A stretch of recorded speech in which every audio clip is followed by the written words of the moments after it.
Rafiq? Oui, oui. Ok, c'est bon, hein, tu présentes, tu démarres. J'attends On attend, on attend 2-3 Voilà, ça fonctionne maintenant. ouais. 2-3 minutes le temps que les gens arrivent. Parce que... ouais.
Rafiq, je pense que c'est bon, hein, tu peux y aller.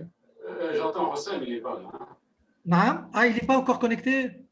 Je pense pas encore. Non, il était connecté, il était avec moi par email. Il s'inquiétait. Il vient. D'accord, ok, bon, on l'attend alors. Ah ouais, j'ai vu, il est connecté, hein, Hosam Mahmoud. Je suis là. Coucou, ça, bah voilà. Je suis là, finalement. Cyril, comment ça va? Coucou, bonjour. I'm really sorry for these problems.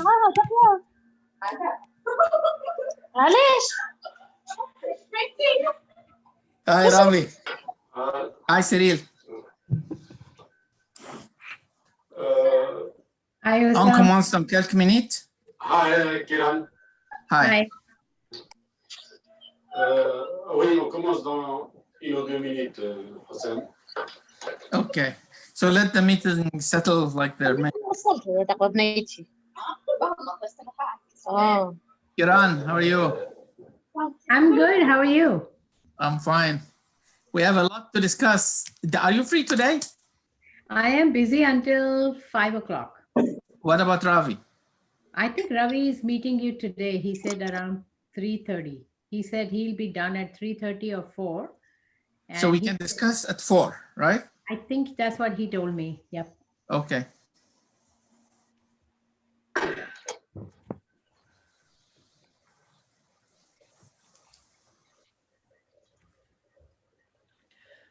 Rafiq, I think it's okay. We can.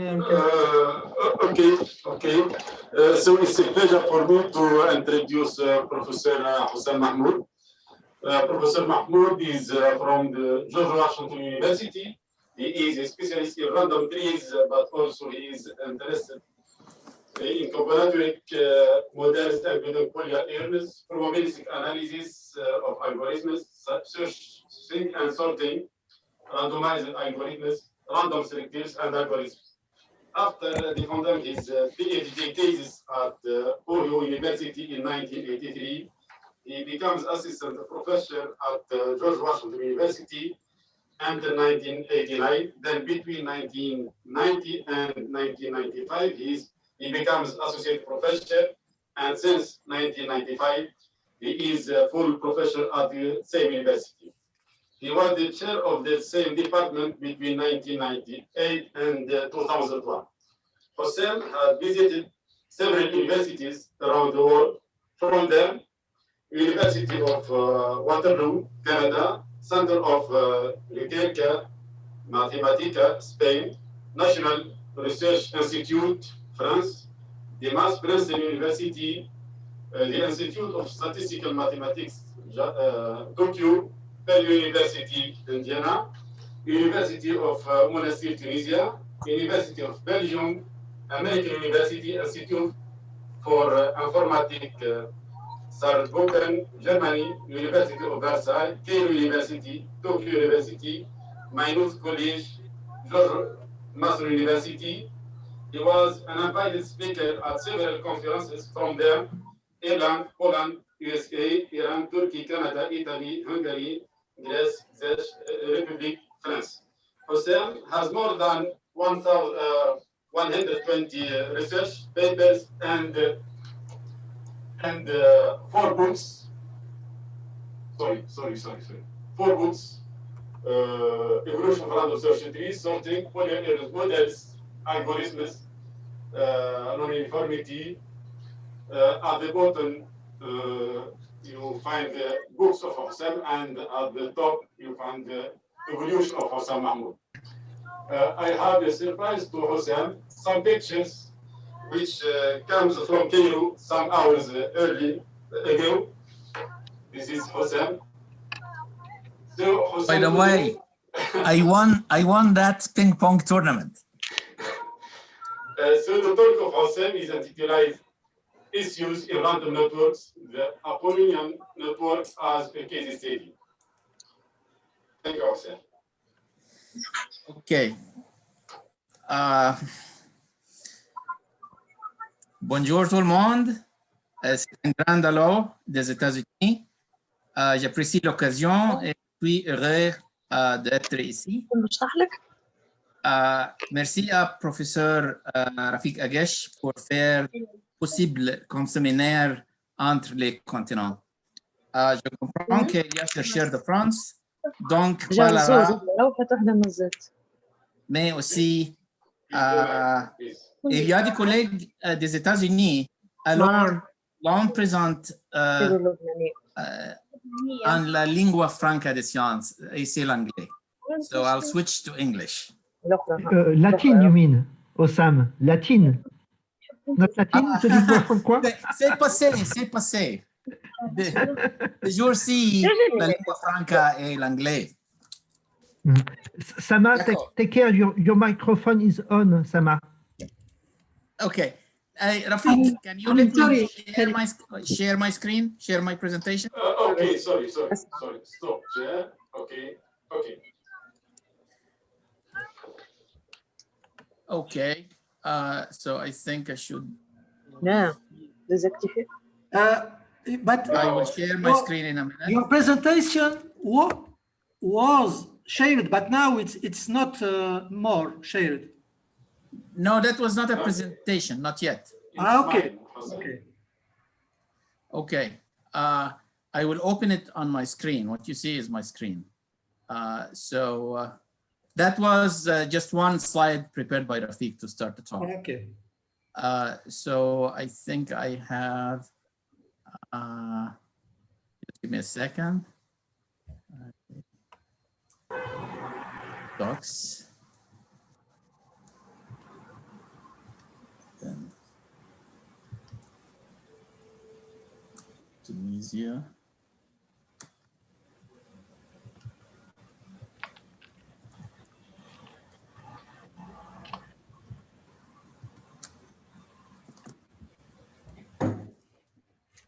Okay, what do you see? Nothing. Why not? It's not showing yet. I see a screen. Let me share my screen again. I don't know. Try to share just your presentation. That's what I'm doing. Let me see. But it doesn't work, I think. You see, I have open on my screen. Let me share my screen again. I have a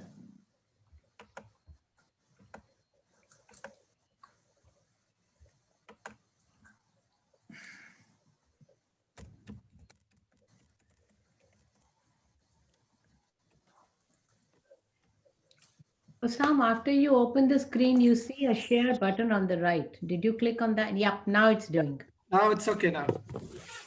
okay, yes. But okay. Perfect. Okay. So today I'll be talking about some some issues in random networks. And I will actually take a whole spectrum of such networks. And given time, and I hope there will be, I would like to get into one specific. Dr. Hosam, you can try full screen. Full screen? Yes, Alt Control L. Control N. Alt Control L. L. L. Okay, it's perfect. All right.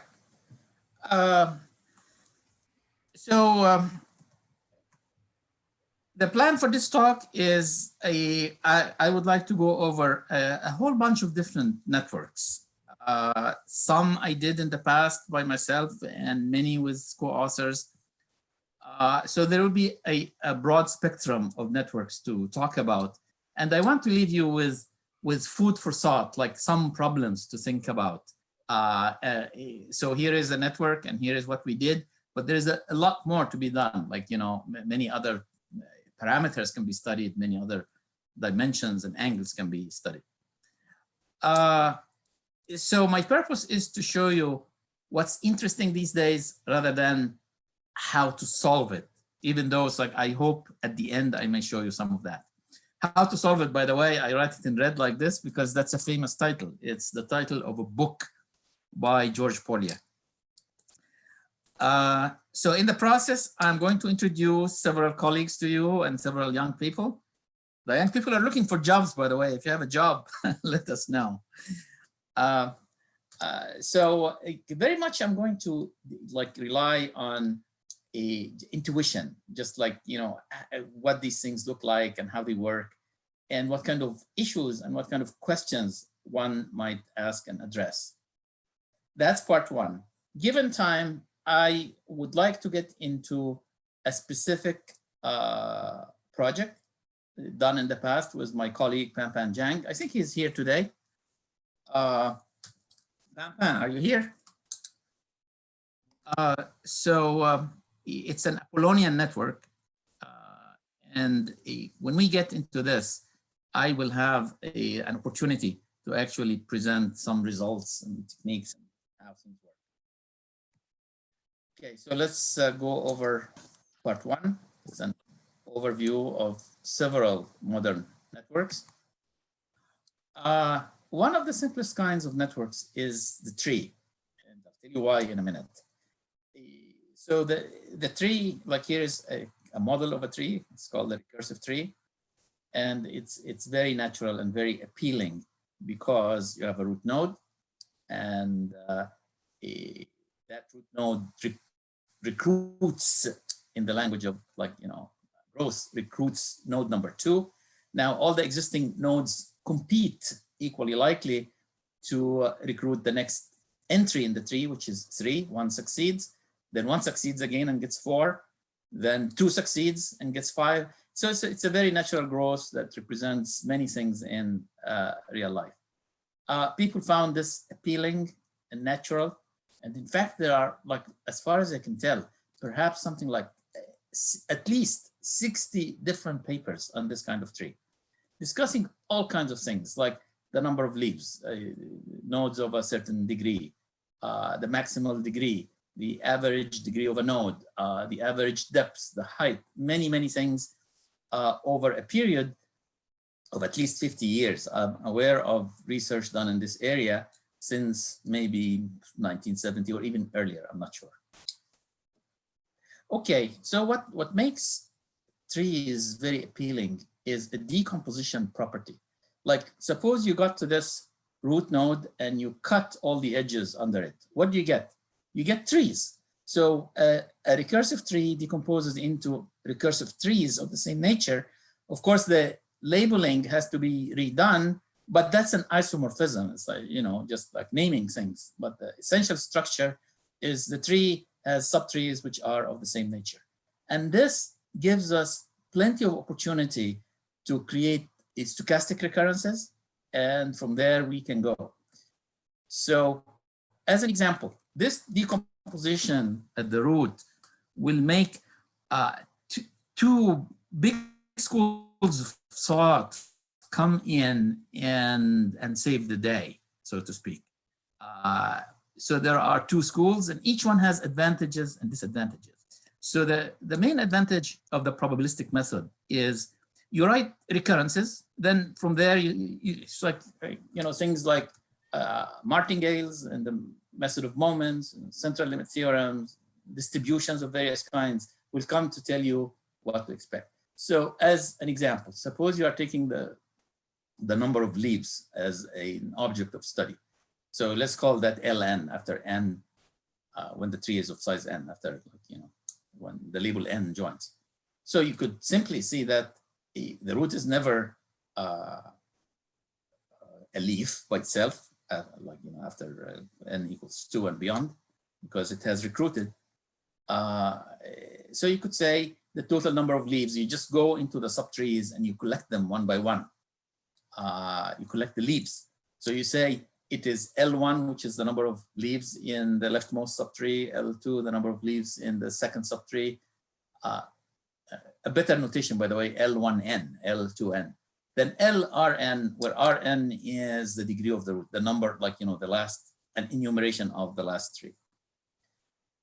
As an example, a slightly different example, suppose you are looking into binary trees. So that Rn, the branching factor, is 2. The analytic method, well, it had contributions by our good old friend, the late Philippe Lagelet. I always remember him with fond memories. And our colleague at Princeton University, Sedgwick, and Cyril Bonderier, who is here today.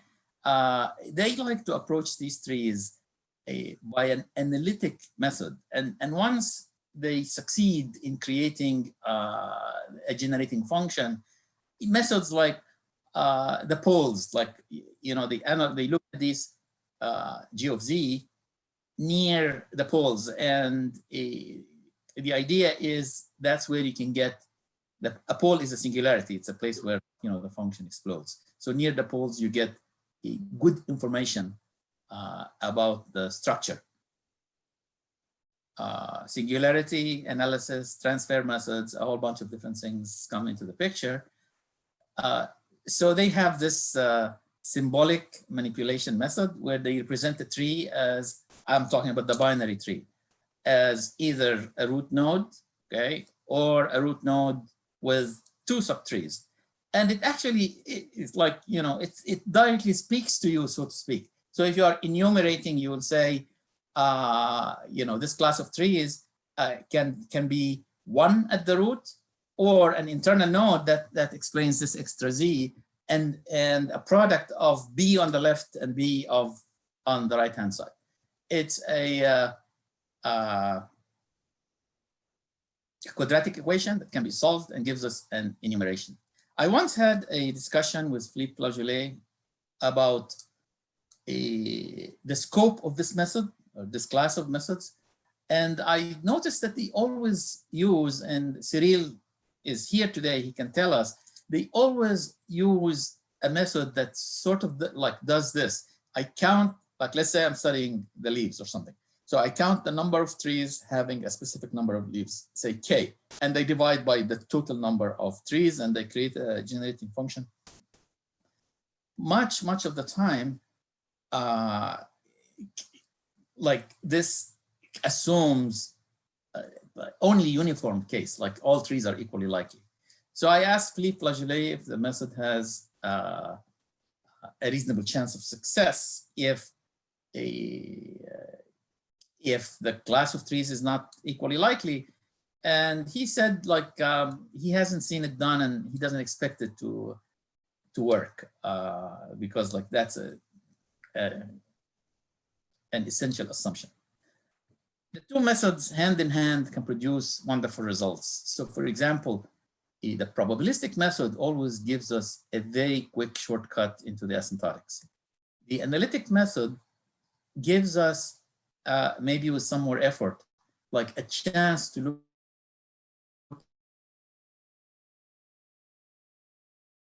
into the second order term. And, if that's not satisfactory or you want to see more, you can crank out the next order and so on. It can give you as many as you wish, but you have to pay. And what you pay here is time. So after some excursions in these trees, like I spent maybe 15, 20 years working on various kinds of trees with various like authors from different countries. A few of them are with a group in Tunisia. So I have here like 3 papers, good memories. Were done with Rafik Agesh and Nabil Lasmar. And we had like very interesting things appearing, such as, for example, Dickman's distribution, which is like, you know, it falls in the class of infinitely divisible distributions and can be represented via something called the Kolmogorov representation.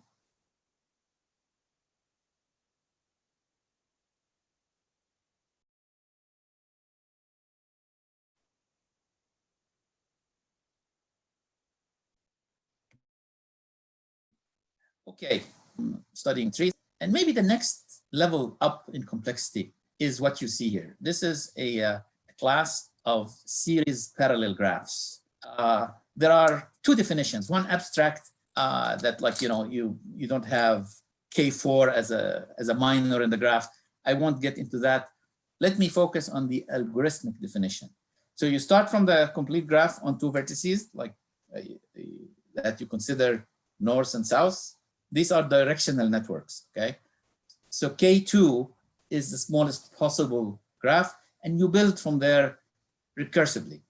So for example, the top 2 graphs that you see, the triangle and the diamond with the North Pole above it, both of them can be obtained by series parallel compositions. And from here, I can, once I have these 2 graphs in the family, I can do one of 2 things. I don't know if you see my hand.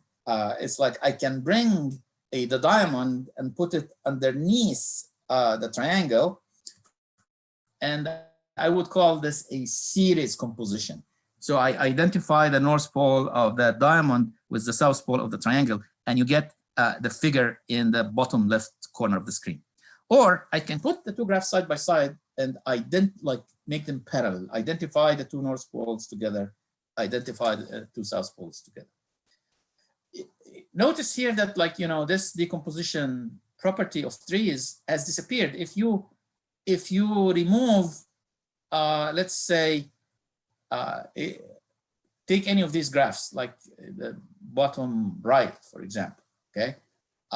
If you cut the North Pole, what you have is not subgraphs that are themselves series parallel.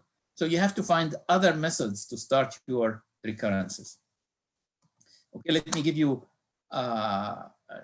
some references in this area. First of all, when I looked into this, I said, let me get away from trees and do something different.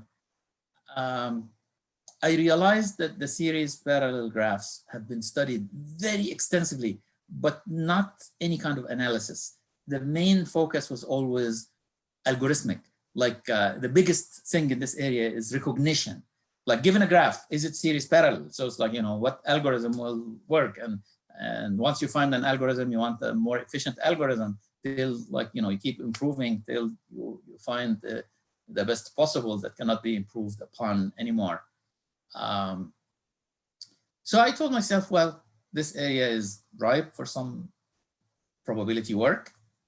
I looked around. It turned out that, like, in 2008, like about the same time I started, maybe a year before, that Bernasconi, Panagiot, Stiger had published something, and another group, Michael Dormota and Jimenez and Marc Noy from Spain, did something else. And, like, both groups worked on uniform series parallel graphs. I'm not going to say I don't like the uniform model, but it doesn't allow me to build the recurrences that I wish to see. So I'd like to look into things that like build incrementally. So in the uniform model, you imagine that, you know, all the graphs of this size are laid before you on a table, say, and it's like you say Humpty Dumpty, you know, then you pick one at random. But that one does not connect to a graph of size n-1 in a natural way. So I looked into an incremental model where each edge by itself, at any point in time, I take an edge uniformly at random. Then I either serialize that, like create a brother, a twin edge, or that's parallelized, or serialize it. And by serialize, I mean just break it into two edges, like make it a passive length 2. So in this, what issues to look at in this kind of series parallel graphs? One might be very interested in the degree of the North Pole, because actually it's like these networks are meant to be models for, let's say, shipping companies, transportation, even the road map of a country like the United States or England. It's like you have roads coming out of a city, could be like, you know, the mother city for the hub of a company where all the shipment comes out.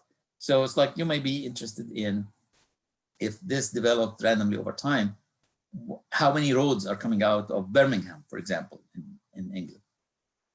I studied this and they found the exact distribution of the route. And interestingly, the probability formula has alternating signs in it. It's something I'm going to come back to. I also found some central limit theorems in that paper, like 2013, central limit theorems for the number of nodes of a certain degree. So I look at the smallest degree and second smallest and third smallest up to S, and I study the joint central limit theorem, the multivariate central limit theorem, and that like requires some work with covariances and whatnot. Polyerns were systematically provided a working tool for both directions of the research, the degree of the pole and the degrees, like the smallest degree and what I call the profile. Then I had an idea of doing binary series parallel graphs, and it came about the same time I was visiting, and they have some difficulties. So I discussed it with Professor Micha Hofri from the Worcester Institute of Technology in Massachusetts. And he said that he has an energetic student that he would like to share it with him, Chao Li, from the same institute, Worcester Institute in Massachusetts. So what's a binary series parallel graph? It's very much the same as we saw, but we forbid the degrees to have more than two edges coming out. Think of it as if like Birmingham or whatever city has a budget to build roads, and the budget given to each city is at most 2 roads coming out. So for example, you start with K2, and that you always try to satisfy this, like to get to the maximal branching as quickly as possible. Okay, so it's like you get this thing that looks like a pin. Let's take, for example, the triangle, the left triangle that we see on the 3rd row. So that triangle is not allowed to recruit or to start a branch or start a side. We call it a side at the root node, because the root node is now, by the North Pole, I mean, is now completely saturated. It's not allowed to have any more roads coming out of it. So the only edge here that can be, like on the left side, that can be developed is the lower edge. And that can be serialized as in the leftmost graph of probability 1/6, or can be parallelized as in the second from the left in the bottom row. And again, if you get that second graph, the node with two roads out of it is not allowed to develop. Like these edges will not develop anymore. So can you use the mouse, please? Will not parallel anymore. They can serialize. Yes, Rafiq. Thank you. Go ahead. You have a question? Can you use the mouse to show us where? Can I use the mouse? Yes, please. Yes. Do you see it? Yes. Oh, I see. Okay, so I took this graph and I am looking at what can come out of it. This node cannot, like, these two edges cannot be parallelized anymore, because if you create a parallel edge like this, for example, or anything coming out, you will break the binary requirement. It will not be binary anymore. So if you want to keep it binary, you can only work on this edge or this edge. If you work on this left edge, you have two opportunities: to serialize or parallelize. But if you work on this edge, parallelization is not allowed. So the only thing that can happen is serialization, and you get this. Anyway, in this model, it was more natural to try analytic methods. The paper was Hoffrey and Xiaoli. By the way, it's now in print. It's like, this is an older thing. So what did we look at? What issues, what questions can one ask? Well, again, central limit theorems for the profile, the degrees of nodes of different counts, the smallest. And again, PolyEarns systematically provided a working tool here. One could think of the average lengths of a random walk. By a random walk, we mean a walk taking you from the North Pole to the South Pole. And like you keep coming down, and at each forking point, you sort of like choose at random a continuation. And the result is a little bit surprising. It's just like in binary trees when, like, you know, you have a very high probability that there is nothing in the left subtree while the right subtree is huge.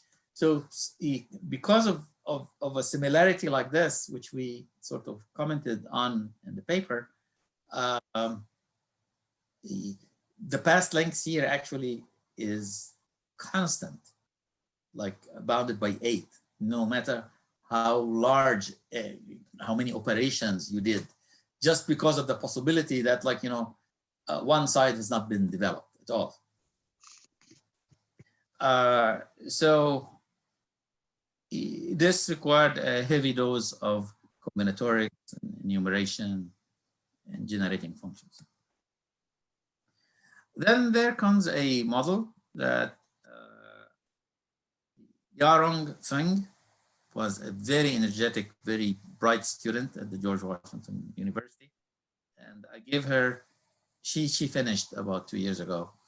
I gave her a project, maybe 3 years ago. I gave her a project on hierarchical lattice networks. And at some point we had discussions with Professor Dr. Ludger Ruschendorf from Germany, and we have a published paper on this. So what are networks? These networks are like the incremental model that I had introduced and talked about a little earlier, where you take an edge and parallelize with probability P and serialize with probability Q, except that it's not incremental anymore. It's all the edges happening at the same time. So it's like you look at any of these graphs and you say, let's say, you see the mouse, let's say I have this graph. So this one would become either serial or parallel in the next stage, and this one independently, and this one independently, and this one independently. So the network tends to grow very, very, very quickly. Okay.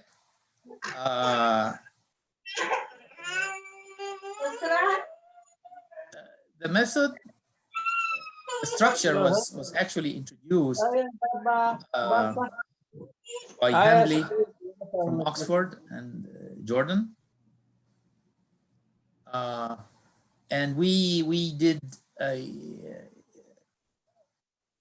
number of different things, and like they looked at something called the Cheeger number and the effective resistance, and they found that there's a phase change around the probability of a half, after which a different behavior takes over.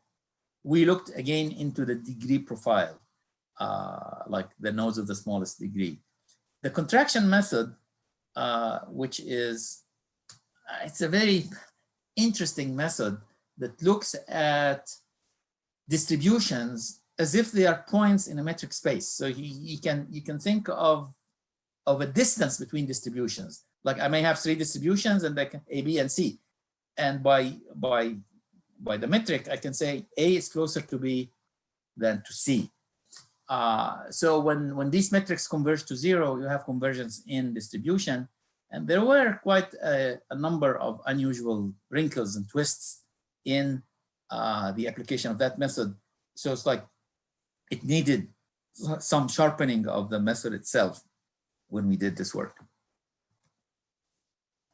Here's another example. This was done with Chen. You see his picture. So what you see here is some kind of a seed graph that keeps repeating itself. So you choose a node, an edge at random, and you replace the edge by that component. So for example, this is our building block, the so-called seed. And in this network, we choose an edge at random. Let's say the starred edge, this one is the one chosen. So I replace this with the same network. And we found applications in what's called rewriting systems, especially in biology. Like you can think of a bacterium, for example, splitting itself into a colony of bacteria or a structure,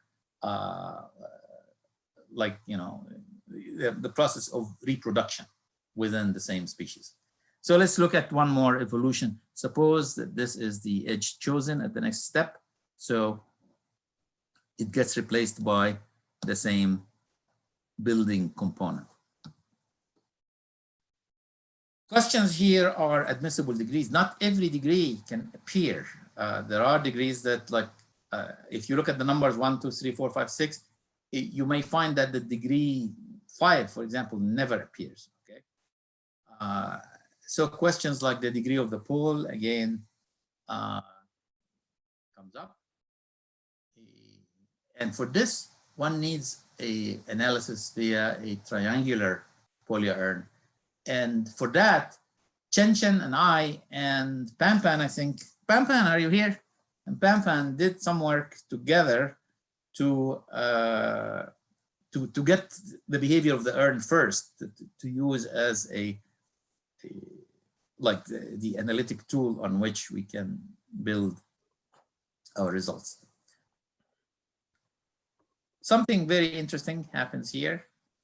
The results have what you call regimes. Like we have 5 different regimes, because as you can imagine, the structure of the building seed itself will determine the future of the colony, the future of the big graph, the big network. So there are regimes depending on whether, for example, the pole has the largest degree or the second largest and so forth. So there are regimes depending on the structure of the graph itself. And this eventually got published in the Journal of Applied Probability. More recently, I think this was published probably 2019, yes, I looked into a self-similar hooking network. So look at the top graph, that's a seed, okay? And it has a node in it designated for hooking. That's the one that you attach to bigger graph. So at any stage, I bring a copy of the seed and attach it at random to what exists. So for example, look at G1, I got a copy of G0 and I chose a node at random in it. And it turns out to be number 4. So I bring a copy of that seed and hook it up over there. Let's say the next hooking occurs at this, what we got to later call a latch. So it's like I choose at random member from this graph, and I attach a copy of the seed. I draw it upside down just like to have a pleasing effect. So I have a paper on this where I studied the local and global degree profiles. And again, there are regimes, not enough time to talk about them. Different, like the regimes give you different central limit theorem. We always have a central limit theorem, but like the limiting distribution has a different covariance matrix for each regime. Okay, I was invited to Catholic University by my good friends and colleagues, Professor Bhutani, who is here today, and Ravi Kalpasik. Ravi was my student some years ago. I'm proud of you, Ravi. Ravi is a clinical professor at Catholic University, and my joke to him always is, I think you can clinical professor, you can write medical prescriptions. And he says, yeah, that could be more lucrative than just working in mathematics. So I gave a talk on this, and after the talk, maybe 3-4 days later, they contacted me with a whole bunch of questions, and we had a discussion, and it was a very fruitful kind of discussion. Kiran Bhutani asked me, do we really have to hook this way? And then I said, well, how else do we hook? Then she came up with a whole bunch of like different possibilities, such as the hooking might be multiple, for example, like instead of just one, as in bacteria attacking an algae to eat it or whatever. We found a very good chemistry application in polymer, what we call polymer graphs. It's a paper in submission at this time with Ravi and Kiran Bhutani. So it's like, imagine that you're doing the same thing, except that at each stage, you don't have a fixed seed to join, but like you bring the entire structure to hook into itself again. So look at G1 will be the same as before. Like, you know, I have this seed, and now the seed, I got a copy of the existing graph, which is G0, and produce this. But now G2 would be produced from G1 by hooking the entire copy of G1. So as you can see, this will grow quickly as well. And we call this a polymer graph. And let me tell you where this comes from. We found that this hooking mechanism exists in certain kinds of chemical reactions. So what you see here is, like in chemistry, there is this notion of like pieces coming together and doubling. So the word monomer is like a basic building block. 2 monomers will give you a dimer. Like di is like two of them. Then 2 dimers will join together to give you a tetramer. Then 2 tetramers join together to give you an octamer, and so on. So look at this chemical reaction. This is this compound is an ethylene terephthalate, okay? And if we use like these two as monomers, they give us this dimer, which is like two of the same thing, but now combined to create a new compound. So the reaction, just like to be fair to chemistry, is down here. You take this ethylene terephthalate, two of them, and for the equation to be balanced, you will get the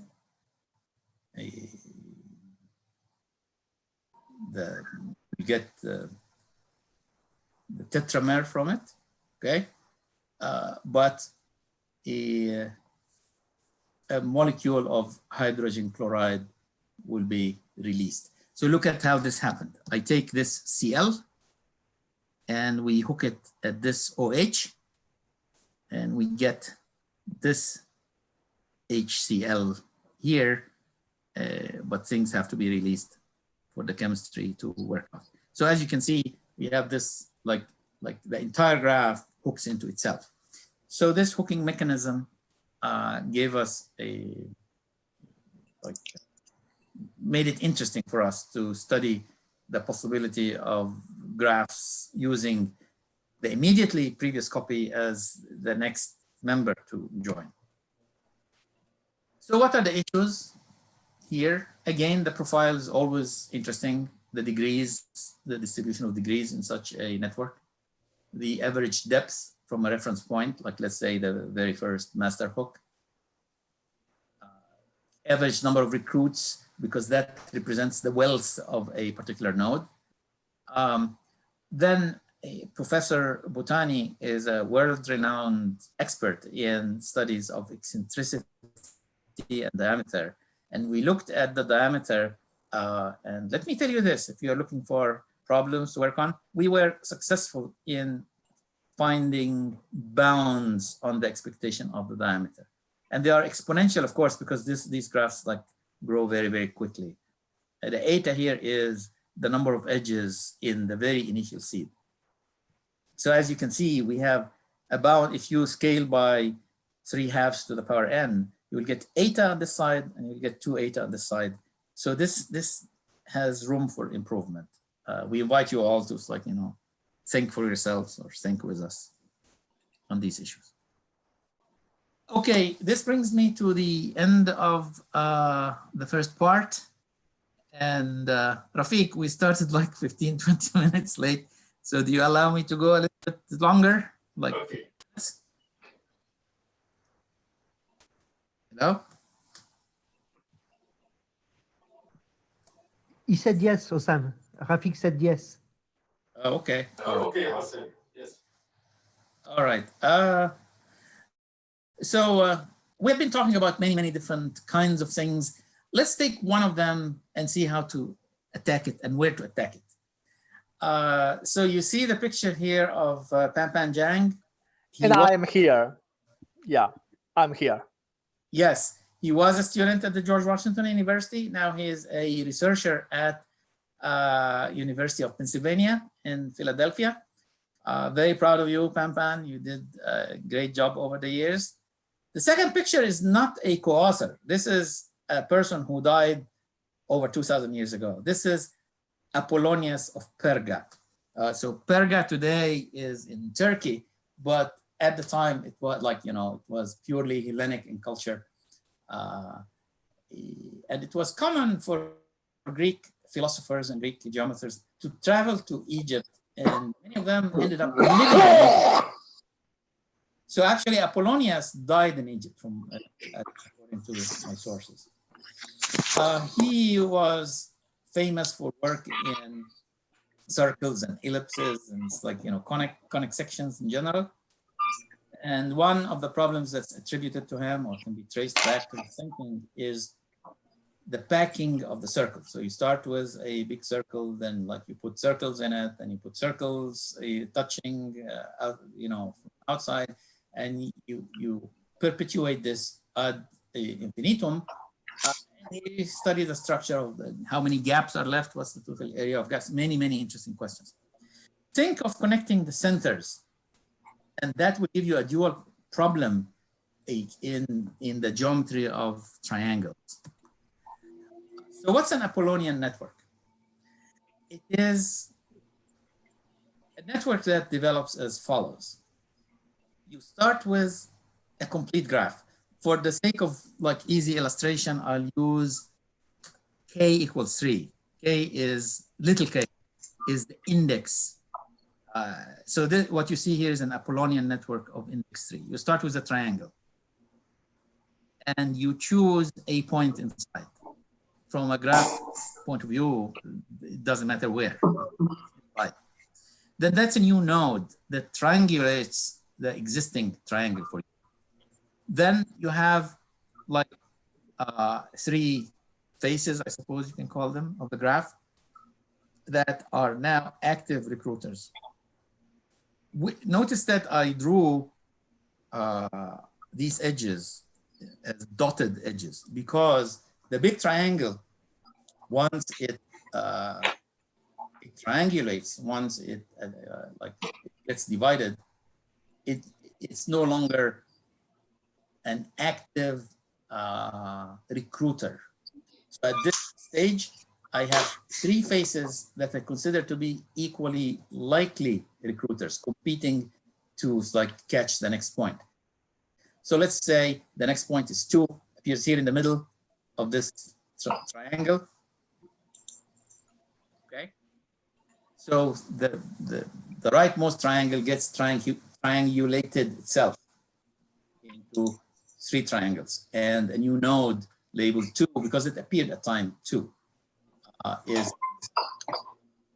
We can think of doing the same thing for something like K5, the complete graph on 5 nodes, but unfortunately, I can draw it, but it'll be like a spaghetti dish, like with edges coming into each other, because K5 is not planar.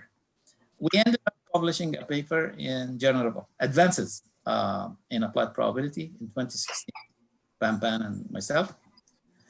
And our method there has been polyerns. So I've been talking all day about polyerns. Maybe it's time I tell you what they are and what to expect, to come out of them and how they function.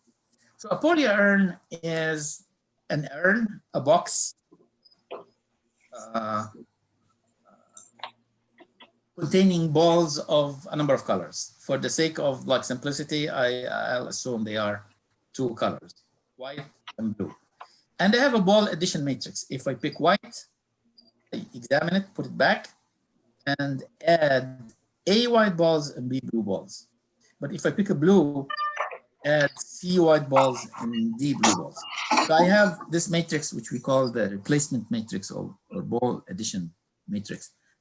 I have a joke for you. Maybe it's not a joke in French, but definitely in English. The word urn in English, once I was teaching a class for very, very young students, and every time I say urn, they all laugh. Then I realized at the end that they are associating urn with cremation, when someone dies and they they put the ashes in an urn. So it's like an urn for them is not just any container. It's a container for dead bodies.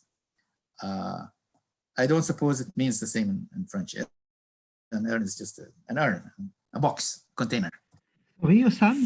So in fact, there is the same joke in French. It is working also in French. Okay.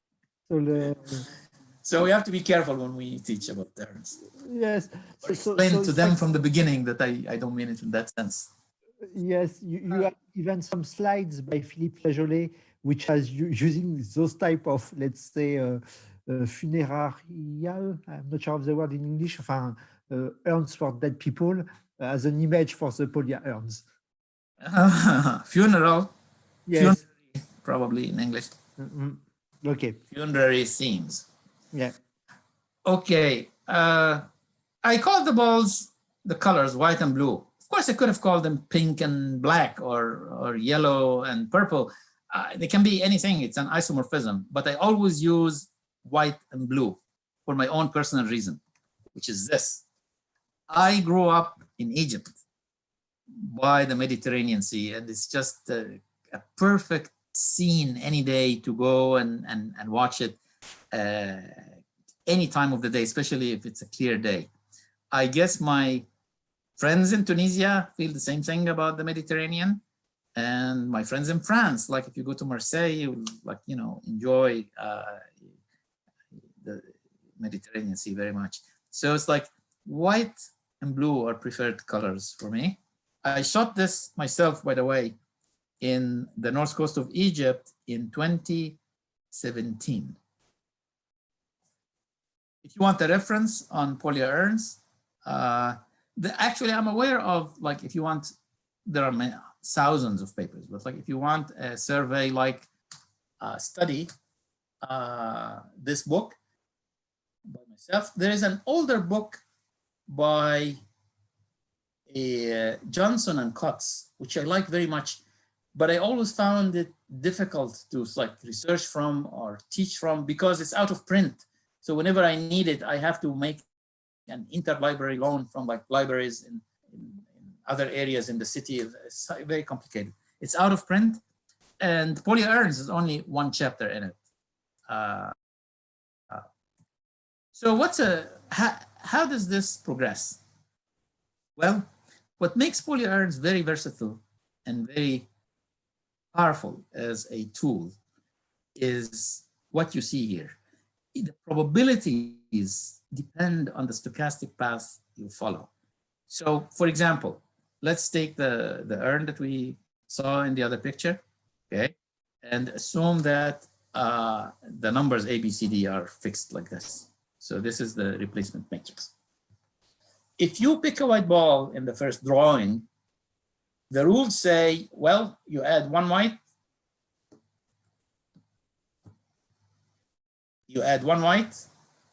so the number of white balls grows from 1 to 2, and you add 3 blue, so the 2 become 5.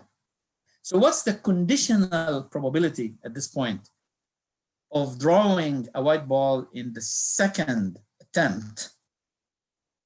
Like, in what way is this different from like sampling with replacement?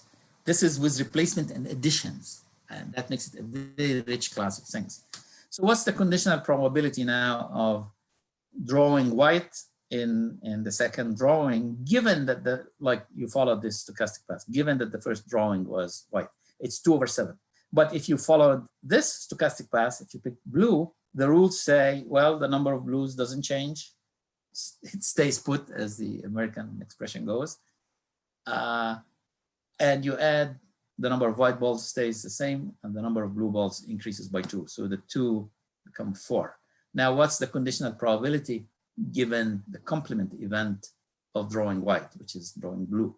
It is 1/5. So as you can see, the probabilities are adaptive on the specific stochastic path you are following. All right. So let's look at something we would like to study in these urns, in the Apollonian network, via these urns. Suppose, for example, I want to study the evolution of the degree of a specific node, like node 2. So I wait till the node appears, and I come up with a coloring scheme. And the secret of success for anything here is to do the correct mapping from the behavior of the network onto a specific polyurn. So for example, what you see here is I waited till node 2 appears. Then I say, okay, the triangles adjacent to 2 that have 2 as a vertex will be colored white. Everything else will be colored blue. And it is these triangles that are equally likely to be drawn, and it's like, you know, the evolution goes from there. The triangulation takes place from there. So think of what might happen next, like how the degree of 2 is going to change. If I pick a blue ball, okay, then I picked one of these triangles that are away from the center of attention.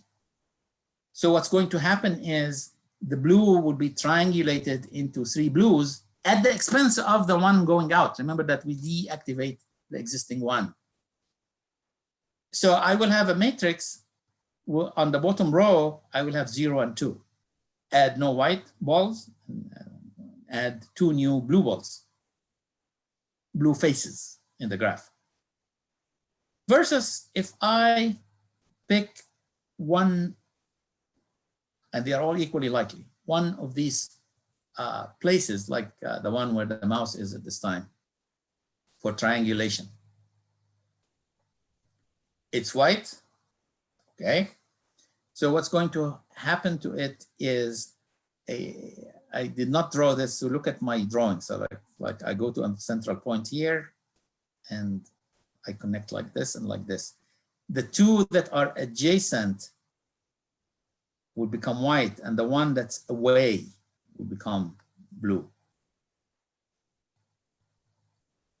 All right. So I lost one white triangle, the one that's recruiting. I added 2, so the net gain is 1 white and 1 blue, which is the one away. So the idea is, what I'm trying to convince you of here is that I can come up with a mapping from the evolution of the graph, the faces in particular, into a classification that corresponds to a specific polyarm. So in general, when the index is k, like for example, I allow the starting graph to be a complete graph of small k vertices, we end up getting this matrix, okay? Which is, in the case of 3, is 1, 1 at the top and 0, 2 at the bottom, the one we discussed. We look at this and say, okay, polyarm theory is well developed. So let's look at some results somewhere. You look at results somewhere and you find nothing, because this particular urn, like for the longest time, people avoided a triangular urn, like where there is a 0 at this position, like top right or bottom left. When these are zeros, we are a little bit more problematic. So it wasn't until Svante Jansson from Sweden in 2005 dealt with this. Then there was an attempt by Flageolet, Dumas, and Piaubert in 2006. And we found in these references quite a bit of help and motivation to do more. So here is work that was published in 2015 with my 2 dear students, Panpan Zhang, who is here today, and Chen Chen. If you let the number of white balls, think of the urn for the moment, okay? So let Wn be the number of white balls in a triangular urn after n draws. We have an explicit characterization of the moments, like Wn to the r in expectation is the r's moment. And if you look at the formula, you will find in it, of course, A and D, these are parameters in the urn. So it's like every urn will give you something different. Remember that we are looking at an urn of this nature, AB and 0D. And it's balanced. We balance in the sense of the total number of balls you add at any step is the same. So A plus B is the same as 0 plus D. So basically you have A and D, and B is a dependent parameter. So I see A and D. These expressions here are these like angles are what we call the rising factorials, okay? So the rising factorial of this J time. J is the index of the node I am looking at, okay?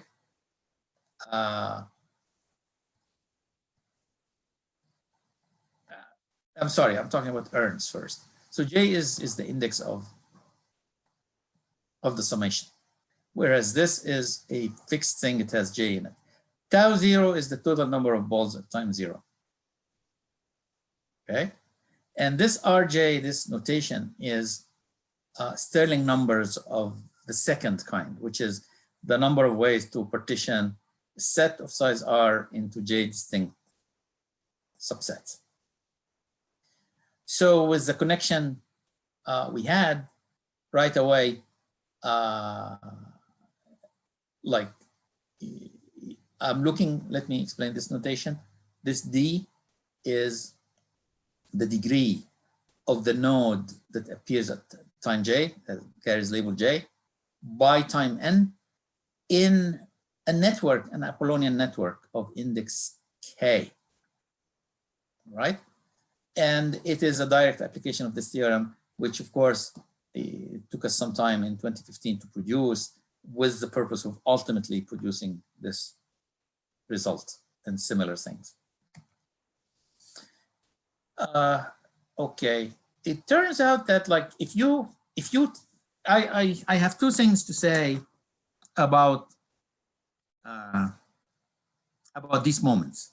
If you look at the formula, it has alternating signs in it, minus, plus, which is, whenever I see something like this, I think it's utterly amazing, because probabilities and moments, Wn is a positive thing and powers of it is a positive thing. So the expectation is positive, but yet I see a formula of alternating signs, which means that I do have this alternation in a way that the positives somehow always come and dominate the negatives, and it always comes out positive. I find it to be a miracle. It's like, you know, oh, this is always positive, even though it has alternating signs.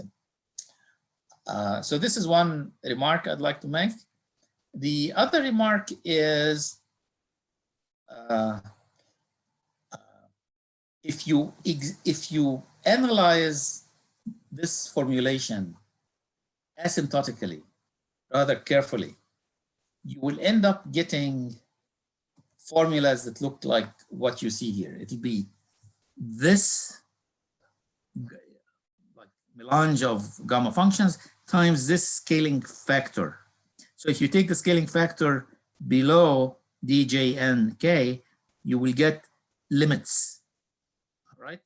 So it's like the limit distribution is given by these moments. And there are theories in probability to characterize which most practical distributions, and this is one of them because it comes from an actual practical application. Most of them would be uniquely characterized by the sequence of moments.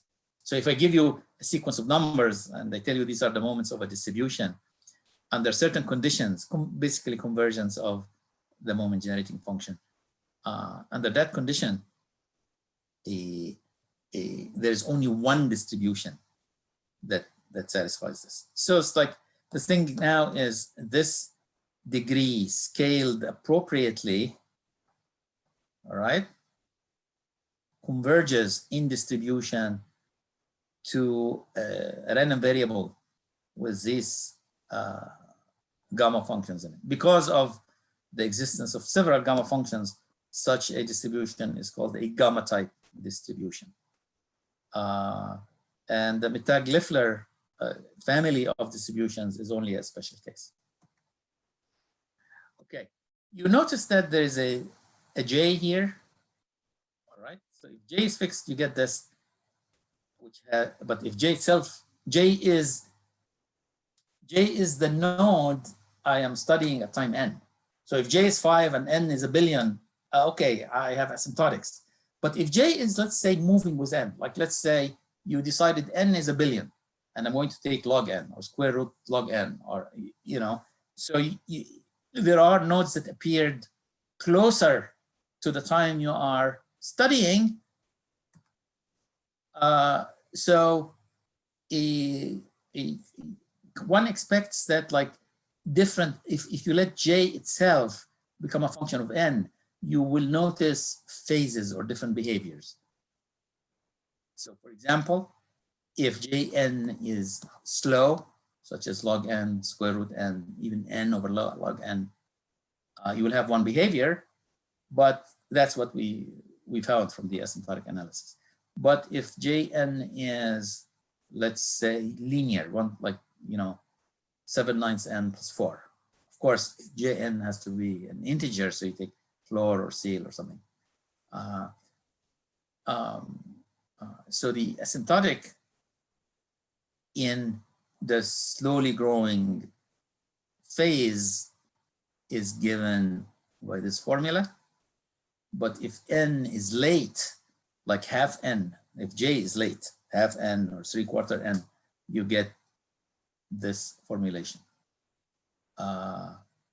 which is to be expected because very, very late nodes. This here is like something coming down to 0 as n goes to infinity. You would expect that a very, very late node falls in triangles, 3 triangles in the case of k equals 3, that have little chance to compete with billions that already exist.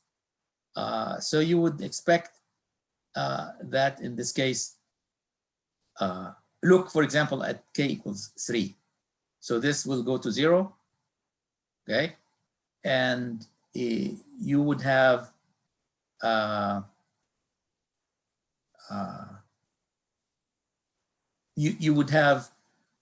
you would have something very little out of this, like so this is little o of the k equals 3 will annihilate this term, and you will have a term which is little o of 1. Okay. I don't want to overstay my welcome, so I'll wind this up by telling you just a couple of things we did. We looked at terminal nodes, and again, the challenge was the question was to find a good urn representing it. By a terminal node, I mean a node that appeared but did not recruit. None of the triangles or the K complete graphs connected to it, triangles. Okay, let's take k equals 3. None of them recruited, so it stayed like terminal till the end. Just like leaves in trees, for example, like they joined the tree but never acquired any children.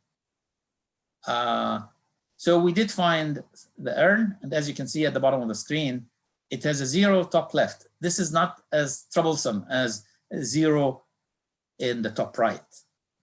Triangular urns were done very late, like in the past 12 years, whereas the one you see here was done since like maybe 1985.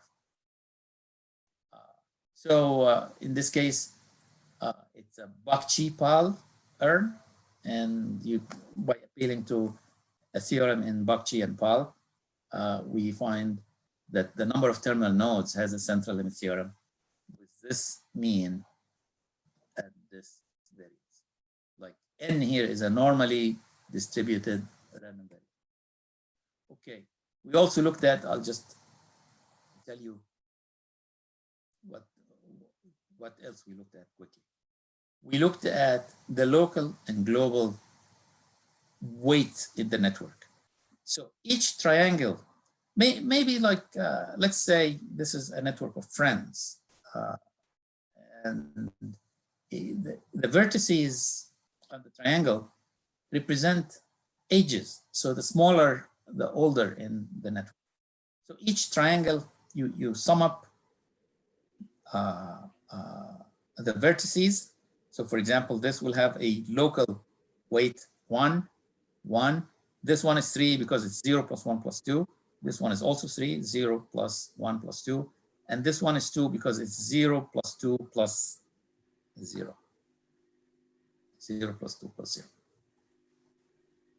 So the global weight, you might ask about motivation. The motivation is something like something global in the graph, like the total path length in a in a tree. All right, and they are related. So it's like to get the global, you have to find the locals, and they are related. We found these relations, and we ended up having a central limit theorem for the total weight. As you can see here, is it's 10. It's 1 plus 1 plus 3 plus 3 plus 2, right? So that's what the network as a whole has, this weight, this collection of ages. So we found the central limit theorem for this. I'm not going to get into this. I like I should finish, but I just want to tell you that when we formulated this yn, it looked like, you see, if I come here and remove this and replace this by 1, it looks like a so-called martingale, but it's not exactly a martingale. If EYN given the condition of the network at time n-1 is just yn-1, it's a perfect martingale. But with these coefficients, it's not, but it can be turned into a martingale. So there is a method that I used plenty of times that I call a martingale transform. In case you don't know what a martingale is, it's a system where it stays the same on average. So you tell me the status at n-1 of xn, and I tell you, okay, on average, no change. A very simple example of it is fair gambling. So it's like the money that you have at time n is the same as what you had at n-1 plus $1 if you win with probability 1/2 minus $1, maybe a euro, if you are in Europe, with probability 1/2. So you get a cancellation of these 2 halves, and on average, the system stays the same. That's what you call a martingale. So our case can be translated into a martingale through a lot of work and some asymptotic of these coefficients that make it work out. The important thing is, once you have a martingale, you have a very powerful martingale central limit theorem, which was done by McLeish in 1976, I suppose. And there are books now, like the book by Hall and Heidi. And there are conditions. If satisfied, then you have a central limit theorem. The condition, as you can see, they look horrible, horrible. However, they are not as bad as they look. The first one, if you take your martingale and you discover that like the changes, this delta is the incremental change from one step to the next, the backward difference. So it's mj minus mj minus 1. If these are small in a way, then it's very easy argument to say, to find this convergence to 0 probably. In fact, they become 0. So you have a sequence starting with some things, then when n is large enough, it's just 0, 0, 0, 0. So you get this for free almost by studying these differences. It is this one that's sometimes quite a bit of trouble. You need to find the correct scaling. But let me tell you the idea that works. Once you have the central limit theorem, you will get a normal distribution, all right? In our case, the scaling factor is what you see, this xin. And as I said, you need to discover that the incremental changes are small enough to allow you to do what you want.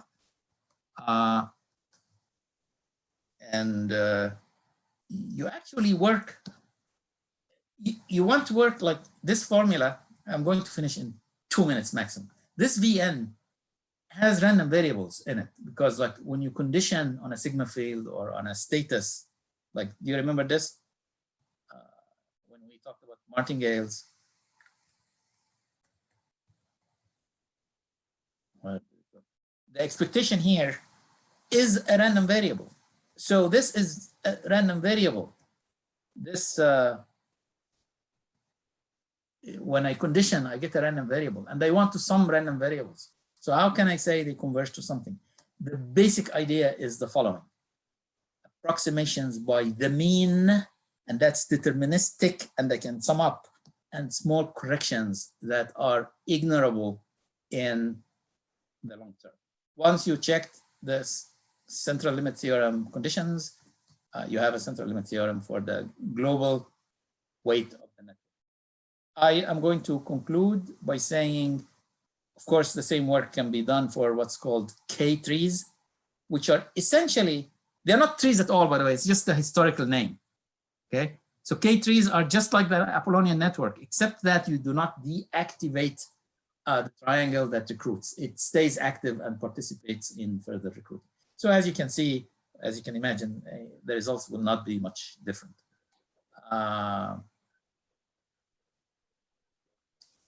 The takeaway message is ideas in random trees are helpful, but not necessarily complete, because more complicated networks do not have the decomposition. Here's a thank you inspired by polyurns. So thank you. I'll end it here. And, Thank you, Hosam, questions? for this nice talk. Yes. Any questions, please? Yes, Siri.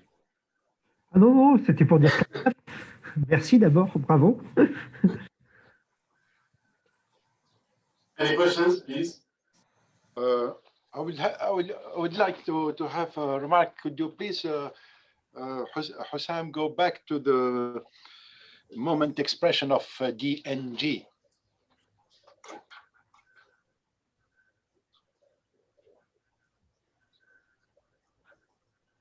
Okay. This is the limiting. This reminds me. And this is the exact.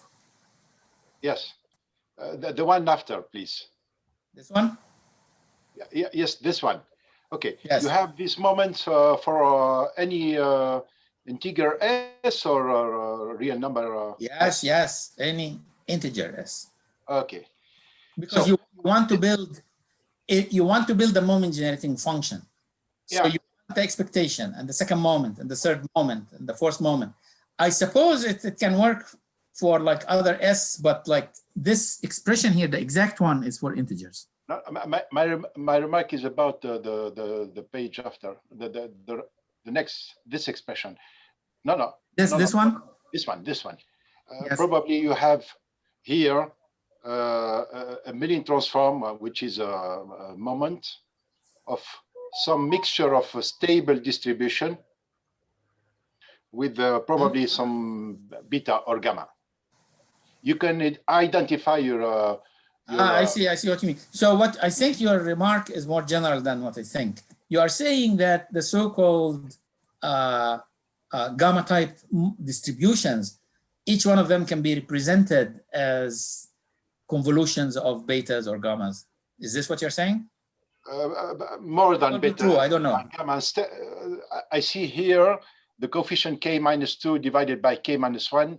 See it as an alpha index between 0 and 1. And this kind of ratios, you find them if you are familiar with the stable distribution. Positive stable distribution, it will fit perfectly the moment, the negative moment of a positive stable distribution. Possible, but I think we are saying the same thing. So I think what you're saying is a gamma type distribution can be connected to stable distributions. Yes. Yes. Especially when the index alpha is rational, but not all the time.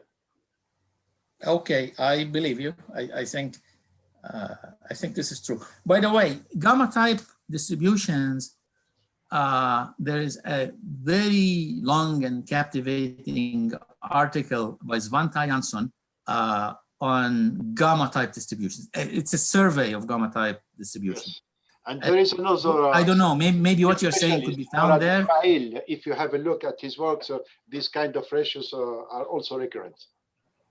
Yeah. What I'm saying is, what you're saying is in his paper. If not, then maybe it's related to that paper. Or maybe what you're suggesting is something new to me, new to all of us.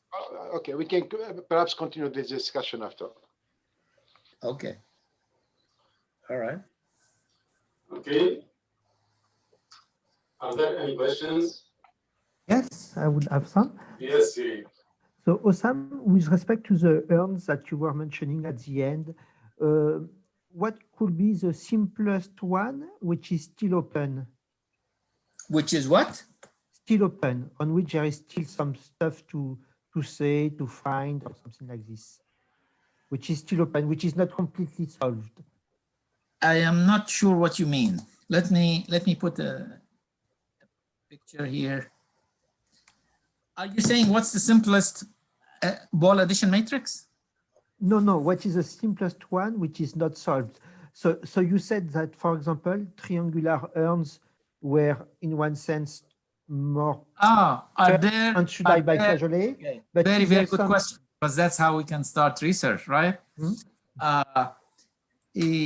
the theory is now developed in many multiple directions, including, for example, why should I restrict myself to drawing just one ball? Okay, how about if I pick 5 balls, for example, at a time at each sampling, and depending on the structure of the composition of the sample, like say if it has 2 white and 3 blue, I do something. But if it has 0 white and 5 blue, I do something different. The additions are different.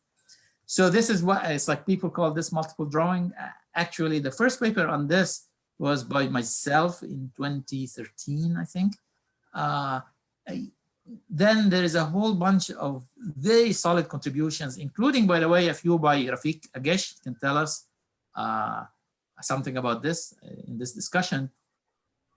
But from what I can tell, the simplest that's not yet solved, it's not trivial, I promise you that, is multiple drawing and multiple colors.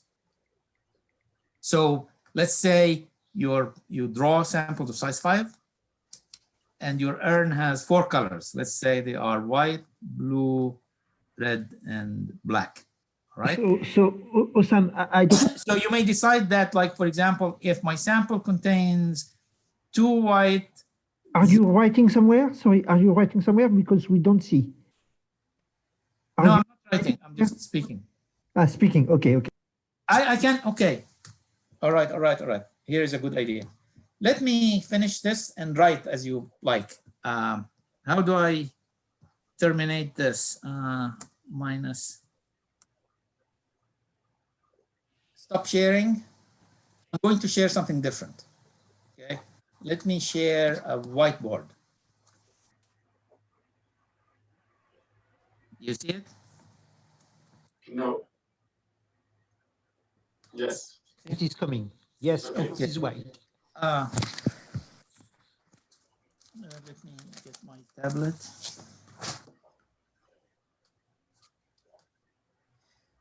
Suppose you draw a pair of things, like let's say the combinations that can come out are white, white, white, blue, and blue, blue, right?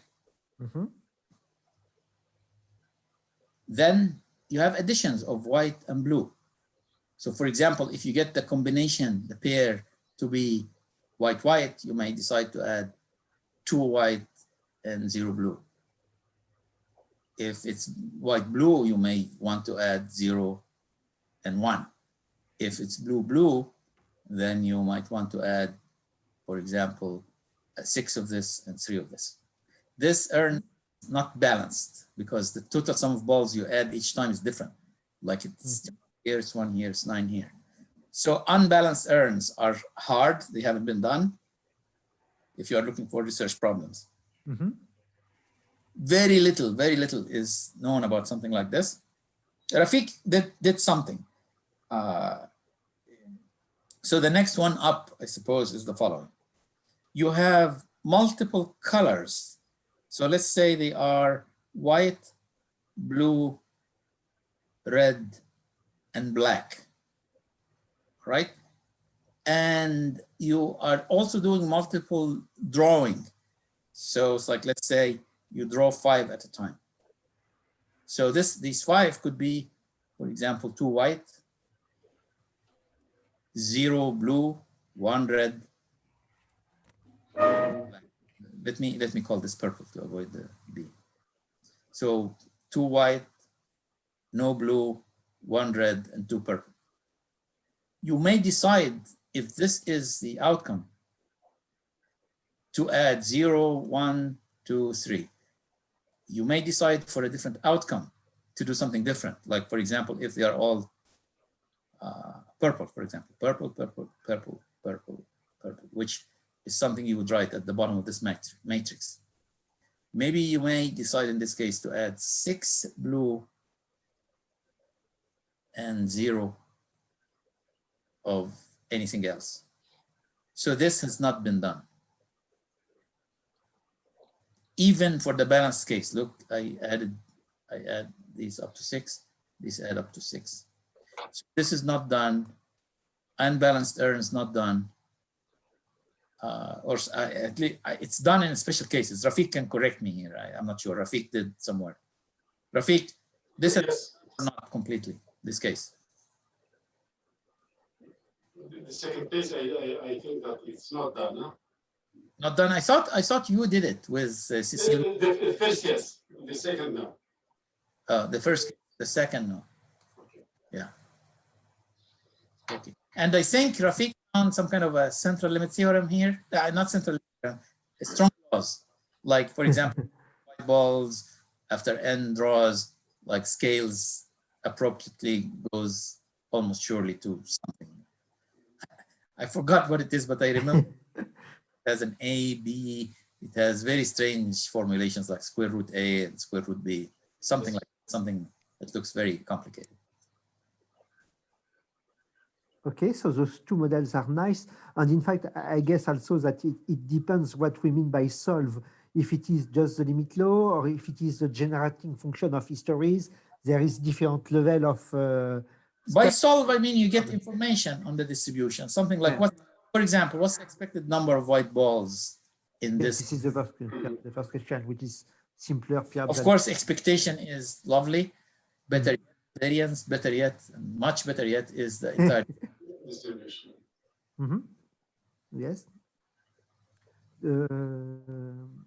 So I guess Philippe Marshall was asking if there is a website on which we can find the videos of the talks. So it is the same website as the seminar? Or Nabil? I asked to Nabil where we can have the video. Nabil? Okay. Oui. Où on peut trouver les vidéos I will put the link on the website. Okay. Okay, I will put a link also. I will. The page program. There is a page program, and for each conference there is a link, and there is I put the files on OneDrive. Okay. Okay. Hosam, I have a quick question. Is there any connection between recursive and polyhedral? Between what? Recursive trees and legacy. Can you spell that? Recursive trees. Yes, and polyhedral. Yes, of course. There are plenty of connections, and I did some of this in the past myself. As an example, the leaves. You could think of the leaves of a recursive tree as like white balls in an urn, and everything else, the internal nodes, as blue. And if you pick a blue, what happens? Well, you connect a leaf to it, and it doesn't change. It remains internal. So you just. But if you pick a leaf, it becomes internal. So you add a blue, and you didn't change the number of leaves because you are adding a new one. So it like the urn associated with it is 0, 1, 1, 0, which is Bernard Friedman's urn, central limit theorem. Okay. So small properties can be discussed. Another one, like let's say, is the size of a branch. What's the subtree rooted at J? What's the size of that? So you can color everything in that subtree white, everything else outside is blue, and look at the dynamics of the change, and you will get an urn. And you get an urn, and you get a supporting urn theory. That's what comes with it. That tells you what the distribution is. Occasionally, of course, you may formulate something, and it's an urn that hasn't been studied, which makes it interesting to study the urn as well first, then come back and say something about your random structure. Ask you this. I understand that this is a Tunisian meeting. Is there anyone from Saudi Arabia? Yes, we have some Saudi Arabia. Yes. مرحبا بالأخوة. ومرحبا بتونس. Thank you very much, Hosam. Are there any other questions? Yes, perhaps I have a comment also. So, Hosam, one possible generalization of what you did also could be to play with so the process that you are doing is always the same at each unit of time. It is regular in time. For sure, it is depending on the current distribution, but regular in time. And in fact, it's possible to play with some models, which is depending if you are at even time or odd time or this type of stuff. Lovely question. And it works well. In At fact, some of these, I started to look at some of these, and I am successful so far only with one type, which I call an exponential type, exponential urns. So it's like, what's really saying this ball addition matrix, let's call it A. I'm using the same A each time. So it's like in the 5th drawing, I use A. In the 19th drawing, I use A again. What if I make this A function of N, the drawing time? Is this what you're asking? So it's like I looked into N with specifically the following structure, A, B, C, D, 2 to the N, 0, 0, 2 to the N. So it's like a Polya-like, Polya-Eigenberger-like urn, except that the addition is not fixed. It's like at time N, it explodes. It's like putting more and more and more. So sure, little has been done in this direction. Mm-hmm. So for this one, you already have an article on it? I didn't see it. Let me share the screen again.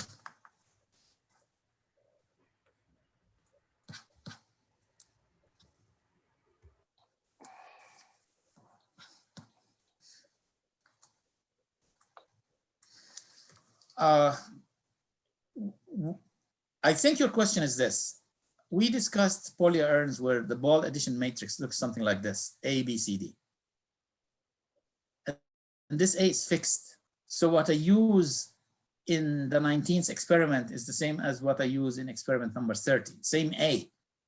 If I draw a ball, let's say this number is. Yes, exactly. So you put. So you're saying, let this A be A of N, right? Mm-hmm. Where these are functions of N. So all I'm saying is we started, but we have done little. So the only example that we have done is the following. 2 to the N, things like this. We have a whole bunch of things like this, not necessarily this, but like exponential growth in these 2 positions. Yeah. Mm-hmm. Okay, so we looked at that, and there is a manuscript coming out maybe in a few months. This is by you and. We haven't looked at, like, for example, even linear growth. I don't know how this behaves. Well, yes and no, or something like 5n plus 3, 2n plus 2, mm-hmm. something like 2n plus 2. Let's make it symmetric, 5n plus 3. I haven't things of this nature yet. I have a student by the name Shuyang Gao.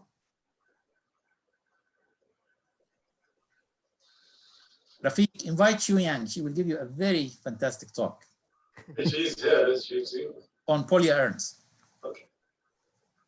Either this one or like other things that she did in the near past. So something like this has not been completed. Something like this is done, but it's like, I would say it's simplistic after all, but there are challenges. We even need things that are super exponential, like this. Oh. What you want is exponential is like some cutoff beyond which a Bernoulli outcome appears very quickly. Uh-huh.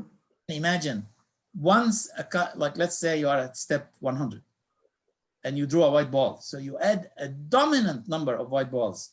And once it's dominant, you will draw more and more and more. So it's like you will end up having an urn of white balls.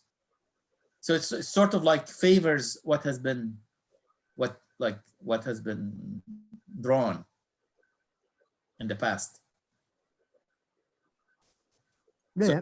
So white, a few steps, then you continue that, you draw more white and more white and more white.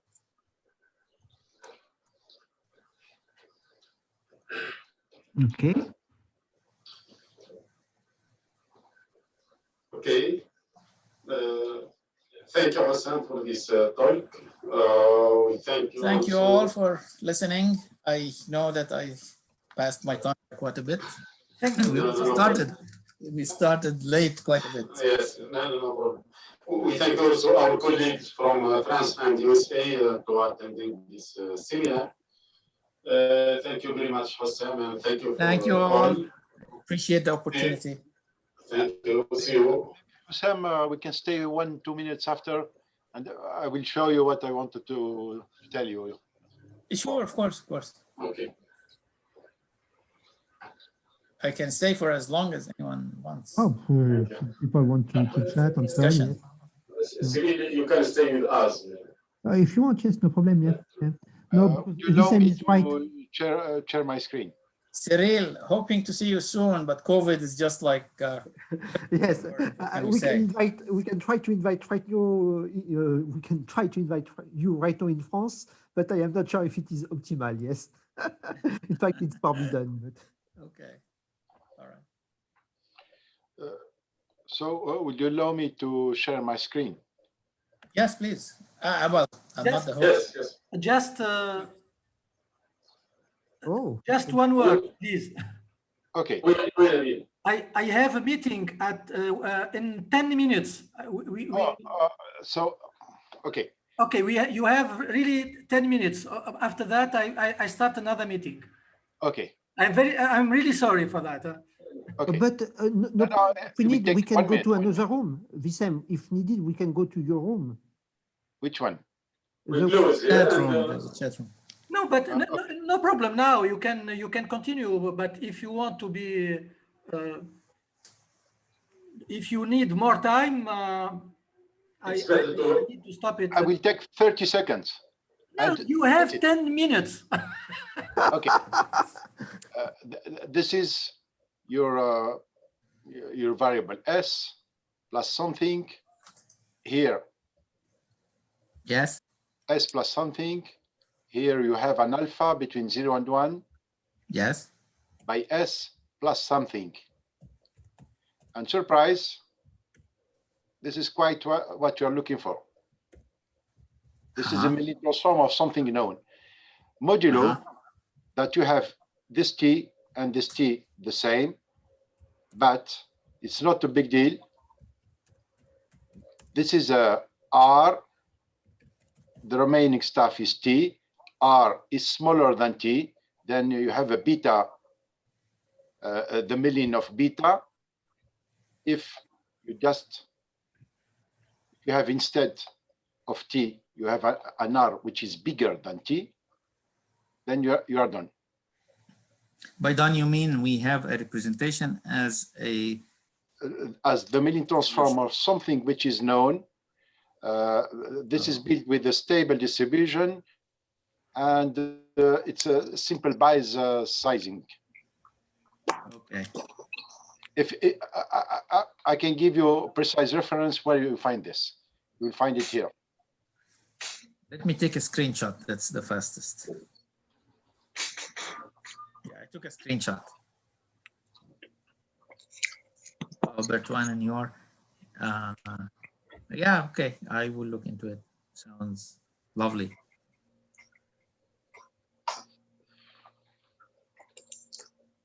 Okay, I will stop. Wissam. Oui.